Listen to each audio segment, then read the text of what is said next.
ಆತ್ಮೀಯ H16 news ಅರ್ಥಾತ್ ಹೇ ಸೀತಾರಾಮಗೆ ಸ್ವಾಗತ. ನಾನು ನಿಮ್ಮ MI ಅಥವಾ ಮಲ್ಲಪ್ಪ ಜೋತಾವರ್. ಆದ್ಮೇಲೆ ಈಗ ತಾವು ದಿನ ಸುದ್ದಿಗಳನ್ನ ಅದರ ಜೊತೆಗೆ ವಿಶೇಷತೆಗಳನ್ನ ನೋಡ್ತಾ ಹೋಗಿ ವಿಶೇಷ ಈ ಮೊದಲನೇ ಸುದ್ದಿಯನ್ನು ನೋಡಿ.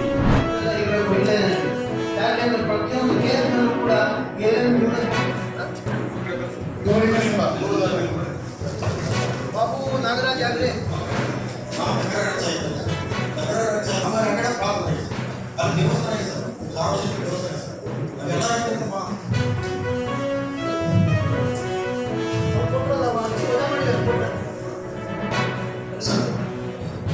ಸರ್ ಅವರು ನೋಟಿಸ್ ಕೊಟ್ಟಿಲ್ಲ ಸರ್.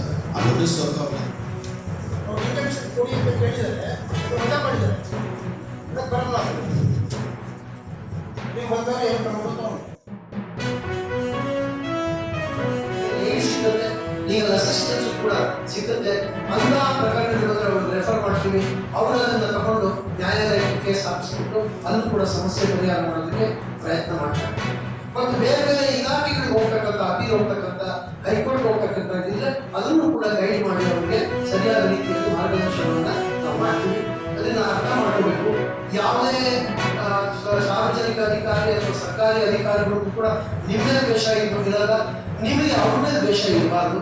ಅದಕ್ಕೋಸ್ಕರ ಒಬ್ರಿಗೊಬ್ರು ಎದುರು ಬದಲಾಗಿ ಮಾತಾಡ್ಕೊಳ್ಳೋದ ಅವಶ್ಯಕತೆ ಇಲ್ಲ. ನಿಮ್ಮ ಮೇಲೆ ಇದ್ದು ನನಗೆ ಹೇಳಬೇಕು, ಇಬ್ಬರು ಕೂಡ ನಾನು ಒಂದು ತೀರ್ಮಾನವನ್ನು ಇಲ್ಲಿ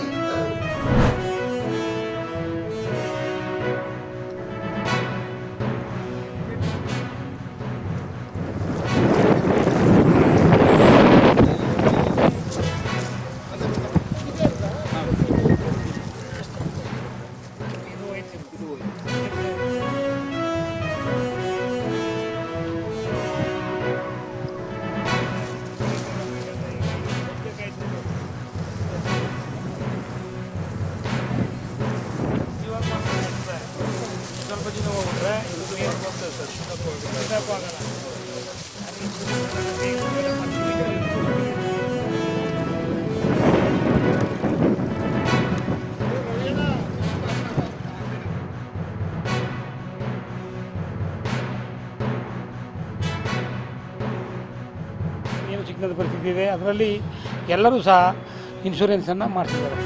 ಹಾಗಾಗಿ ಅವ್ರಿಗೆಲ್ಲರೂ ಇನ್ಶೂರೆನ್ಸ್ ಬರುವಂಥ ಮಟ್ಟದಲ್ಲಿದೆ. ಇನ್ನು ಕೆಲವರೆಲ್ಲ ನಾವು ಇನ್ಶೂರೆನ್ಸ್ ಮಾಡಿಲ್ಲ, ನಮ್ಗೆ ಗೊತ್ತಿದೆ ಅಂತ ಅದನ್ನು ಸ್ವಲ್ಪ ಟೈಮ್ ಕೊಡಬೇಕು ಅಂತ ಈಗ ನಾವು ಸಂಬಂಧಪಟ್ಟ ಅಧಿಕಾರಿಯಿಂದ ಕೇಳ್ತಿದ್ದೀವಿ. ಹಾಗಾಗಿ ಇಲ್ಲಿ ಬಹಳ ಮುಖ್ಯವಾಗಿ ಈ ಮಟ್ಟಕ್ಕೆ ಸ್ವಲ್ಪ ಇದೆ. ಇನ್ನೊಂದೇನಾದ್ರು ಒಂದು ತಿಂಗಳ ಮಟ್ಟಿಗೆ ಹೋದರೆ ಎಲ್ಲ ಕಡೆ ನೀರಿಗೆ ಹಾಹಾಕಾರ ಆಗ್ತದೆ, ಜಾನುವಾರುಗಳಿಗೆ ಮೇವಿಲ್ಲದೆ ಆಗ್ತದೆ. ಹಾಗಾಗಿ ನಾವು ಗೋಶಾಲೆಗಳನ್ನ ತೆರಿಬೇಕೆ ಅಥವಾ ಮೇವನ್ನು ಕೊಡಬೇಕೆ ಅನ್ನೋದ್ರ ಬಗ್ಗೆ ಈಗ ಚರ್ಚೆಯನ್ನು ಮಾಡಿದ್ದೀವಿ. ಎಲ್ಲ 4 ಕ್ಷೇತ್ರಗಳು ಮತ್ತು 5 ತಾಲೂಕುಗಳಲ್ಲಿ ಅಧ್ಯಯನ ಮಾಡಿದ ನಂತರ ನಾವು ಜಿಲ್ಲಾ ಮಟ್ಟದಲ್ಲಿ KDP ಸಭೆಯನ್ನು ಮಾಡಿ ಚರ್ಚೆಯನ್ನು ಮಾಡಿ ಆ ಮುಖಾಂತರ ನಾವು ಯಾವ ನಿರ್ಣಯಗಳನ್ನ ತಗೋಬೇಕು, ಸರ್ಕಾರಕ್ಕೆ ಮಾನ್ಯ ಮುಖ್ಯಮಂತ್ರಿಗೆ ಯಾವ ವರದಿ ಸಲ್ಲಿಸಬೇಕು ಸಲ್ಲಿಸಿ ಇವೆಲ್ಲಕ್ಕೆ ಪರಿಹಾರ ಕೊಡ್ತಕ್ಕಂಥ.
ಆ ಮಳೆ ಇನ್ನಷ್ಟು ಜೋರಾಗಿ ಆಗುವಂಥ ಸಂದರ್ಭ ಇದೆ.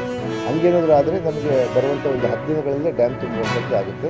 ಬಟ್ ನಾವು 80 TMC ಬಂದಮೇಲೆ ನಮ್ಮ ಬೆಳೆಗಳಿಗೆ ಯಾವ ರೀತಿ ನೀರು ಕೊಡಬೇಕು ಮತ್ತು ನಮ್ಮ ಕುಡಿಯೋ ನೀರಿಗೆ ಯಾವ ರೀತಿ ನಾವು ಬಳಕೆ ಮಾಡ್ಕೋಬೇಕು, ಬೇರೆ ಬೇರೆ ಸಂದರ್ಭದಲ್ಲಿ ಬೇರೆ ಬೇರೆ ಕಾರಣಕ್ಕೆ ಎವಾಪರೇಷನ್ ಎಷ್ಟಾಗುತ್ತೆ ಅಂದರೆ ಆವಿ ಎಷ್ಟಾಗುತ್ತೆ, ಇವನ್ನೆಲ್ಲ ಕ್ಯಾಲ್ಕುಲೇಟ್ ಮಾಡಿಕೊಂಡು ಒಂದು ಸಲಹಾ ಸಮಿತಿ ಆದಮೇಲೆ ಅದರಲ್ಲಿ ನಾವು ಡಿಸೈಡ್ ಮಾಡಿಕೊಂಡು ನಾವು ಅದನ್ನು ರೈತರಿಗೆ ಮತ್ತು ಕುಡಿಯೋ ನೀರಿಗೆ ಎಷ್ಟಿಡಬೇಕನ್ನುವಂಥದ್ದನ್ನ ಸಲಹಾ ಸಮಿತಿಯಲ್ಲಿ ನಾವು ಡಿಸೈಡ್ ಮಾಡಿಕೊಂಡು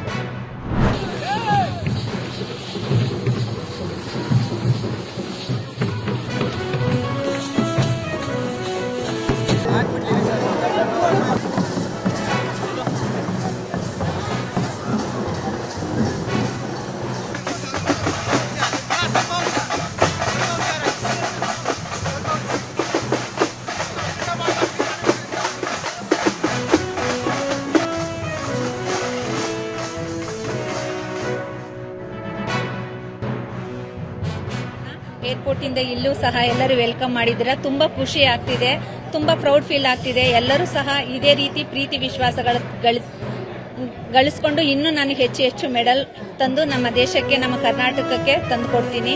ಹಾಗೇನೆ ನನಗೆ ಪ್ರತಿಯೊಂದು government of India, government of Karnataka, ಹಾಗೆ PCI ಮತ್ತು ಯೂತ್ ಸರ್ವಿಸ್ ಪ್ರತಿಯೊಬ್ಬರು ಸಹ ಎಲ್ಲರೂ ಸಹ ಸಪೋರ್ಟ್ ಮಾಡಿದ್ದಾರೆ. ಸಾಯಿ ಸಹ ಸಪೋರ್ಟ್ ಮಾಡಿದ್ದಾರೆ. ಎಲ್ಲರಿಗೂ ಹೃತ್ಪೂರ್ವಕವಾದ ಧನ್ಯವಾದಗಳು. ತಾವೆಲ್ಲ ಇಲ್ಲಿವರೆಗೆ ಸುದ್ದಿಗಳನ್ನು ನೋಡಿದಿರಿ, ಜೊತೆಗೆ ವಿಶೇಷ ಘಟನೆಗಳನ್ನು ಸಹ ನೋಡಿದಿರಿ. ಅದು ನಿಮ್ಗೇನು ಅನ್ನಿಸ್ತು?